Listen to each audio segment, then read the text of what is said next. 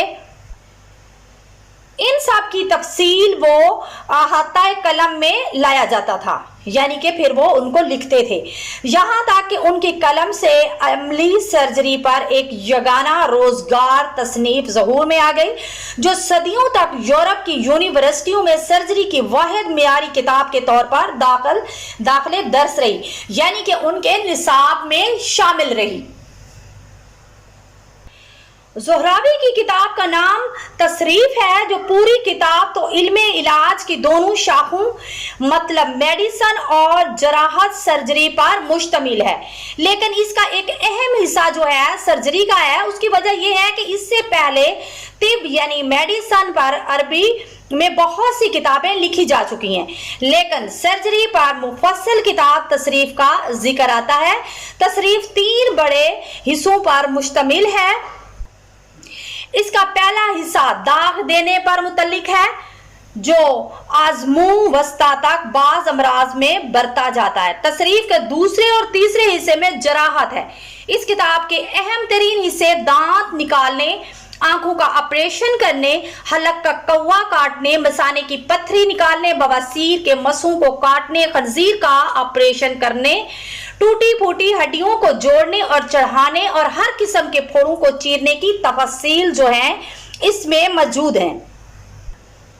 یعنی کہ یہ کتاب جو لکھی گئی تھی بہت تفصیلات اس میں دی گئی ہیں ہر چیز کے متعلق۔ مختصر یہ کہ 90% جن اعمال میں ایک سرجن کو سابقہ پڑتا ہے ان میں سے کسی کی تفصیل اس تصنیف میں چھوٹ نہیں گئی۔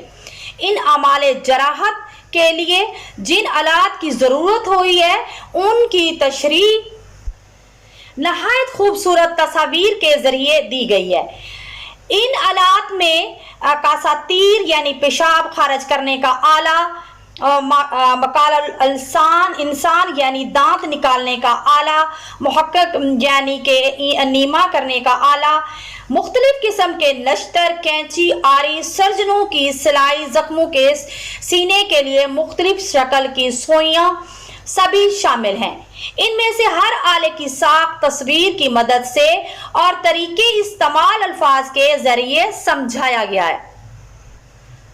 تصریف سے پہلے سرجری پر اتنی قیمتی کتاب نہیں لکھی گئی اور نہ ہی جراحت کے متعلق خوبصورت تصاویر شائع کی گئی ہیں۔ زہراوی کا طرز بیان بہت سادہ تھا، جس موضوع پر قلم اٹھاتے تھے اس کے تمام رموز اس خوبی سے بیان کرتے تھے کہ جو قاری کے لیے کسی قسم کا الجھاؤ باقی نہیں رہتا تھا، یعنی کہ جو قاری ہوتا ہے اس کو مطلب ہوتا ہے پڑھنے والا جو ہوتا ہے اس کے لیے کسی قسم کا الجھاؤ باقی نہیں رہتا تھا۔ اہل مغرب جو مسلمانوں کے ناموں کو بگاڑنے میں خاص مہارت رکھتے ہیں، ابو القاسم زہراوی کو ابو القاسس اور زہراوی کو زہراویس کے نام سے یاد کرتے ہیں۔ اہل یورپ ابو القاسم زہراوی کو استاد مانتے ہیں، اور اہل یورپ نے جو سرجری میں علم حاصل کیا ہے وہ صرف زہراوی کی بدولت ہے۔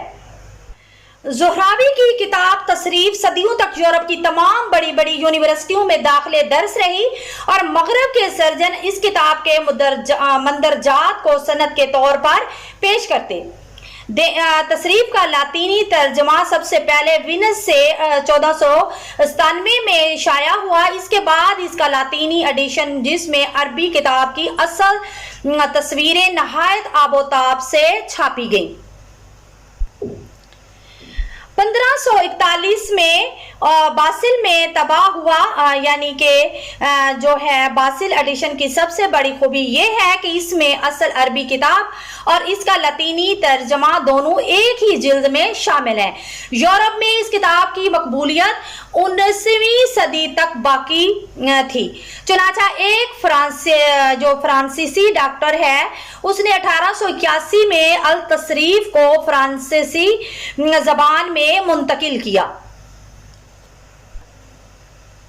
اور دیباچے میں اس کتاب کو ایک نادر شاہکار قرار دیا۔ بعد ازاں اس کتاب کے بشیتر شرحیں لکھی گئیں، جس نے اسے روزگار یگانہ بنا دیا۔ حل مشقی سوالات ہیں۔ سوال نمبر 1 ہمارے پاس ہے، ابوالقاسم زہراوی کی مشہور جو تصنیف کا نام کیا ہے؟ ابوالقاسم زہراوی کی مشہور کتاب التصریف ہے، جو سرجری کے فن میں ایک سند کی حیثیت رکھتی ہے۔ سوال نمبر 2 ہے، ڈاکٹر لی کارک نے اس کتاب کا کس زبان میں ترجمہ کیا؟ ڈاکٹر لی کارک نے ابوالقاسم زہراوی کی کتاب التصریف کا 1881 میں فرانسیسی زبان میں ترجمہ کیا اور اپنے دیباچے میں اس کتاب کو نادر شاہکار قرار دیا۔ سوال نمبر 3 ہے، زہراوی کس یونیورسٹی میں زیر تعلیم رہے؟ اس کا جواب ہے کہ ابوالقاسم نے قرطبہ یونیورسٹی میں تعلیم حاصل کی، جو اپنے زمانے کی بے مثال یونیورسٹی تھی۔ اس کے بعد سوال نمبر 4 ہے، ابوالقاسم زہراوی کی مشہور تصنیف کن یونیورسٹیوں میں داخلے درس رہی؟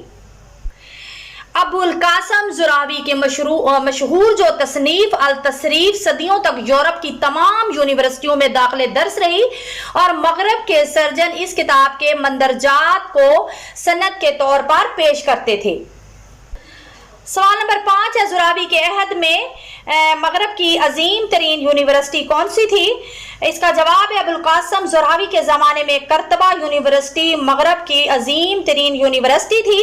یہاں مختلف مضامین کے جلیل القدر علماء تعلیم و تدریس اور تحقیق و تالیف میں مصروف رہتے تھے۔ مشقی سوالات مکمل ہوئے، آئیے چلتے ہیں بک ورک کی طرف۔ بک ورک میں ہے، مندرجہ ذیل سوالات کے جوابات میں جو درست ہیں ان کے شروع میں ٹک کا نشان لگائیں۔ عبد الرحمن الناصر کس ملک کا حکمران تھا؟ اردن کا، مصر کا، اسپین کا یا سوڈان کا؟ تو اندلس جو ہے اس کو اسپین کہا جاتا ہے، تو جو ہے یہ ملک اسپین کا حکمران تھا، یعنی اندلس کا۔ اس کے بعد ابوالقاسم زہراوی کون تھا؟ ماہر تعمیرات، سائنسدان، ماہر تعلیم، ماہر قانون؟ تو جو وہ ابوالقاسم تھے وہ عظیم سائنسدان تھے۔ اس کے بعد ابوالقاسم زہراوی کے آباء و اجداد جو ہے وہ کہاں کے رہنے والے تھے؟ مصر میں، ایران میں، عراق میں یا اندلس میں؟ ان کے آباء و اجداد تھے وہ اندلس میں رہتے تھے، یعنی کہ اسپین میں۔ اس کے بعد ہمارے پاس ہے، قرطبہ کی شاہی لائبریری میں کتنی کتابیں تھیں؟ 1 لاکھ، 1 لاکھ سے زائد، 2 لاکھ سے زائد، 3 لاکھ سے زائد؟ 1 لاکھ سے زائد، یعنی کہ 1 لاکھ سے زیادہ تھیں۔ تو لہٰذا ہماری ویڈیو مکمل ہوئی۔ ویڈیو کو لائک کریں، چینل کو سبسکرائب کریں تاکہ تمام معلوماتی ویڈیو آپ تک پہنچتی رہیں۔ ڈسکرپشن سے نوٹس جو ہیں PDF کی شکل میں ڈاؤن لوڈ کر لیجئے اور اپنا رکھیے خیال۔ نیکسٹ ویڈیو میں ہم ملتے ہیں۔ اللہ حافظ۔ تو آپ ہماری ویڈیو کو لازمی جو ہے شیئر کیا کریں تاکہ آپ نے اگر فائدہ اٹھایا ہے تو دوسرے لوگ بھی فائدہ اٹھا سکیں، اور ہماری ویڈیو کو لائک کیا کریں تاکہ ہماری حوصلہ افزائی ہو سکے اور ہم آپ کے لیے دوبارہ یعنی کہ معلوماتی ویڈیو بناتے رہیں۔ تو ہمارے چینل کو سبسکرائب بھی کیا کریں تاکہ جو معلوماتی ویڈیو بنتی ہیں وہ آپ تک بر وقت پہنچتی رہیں۔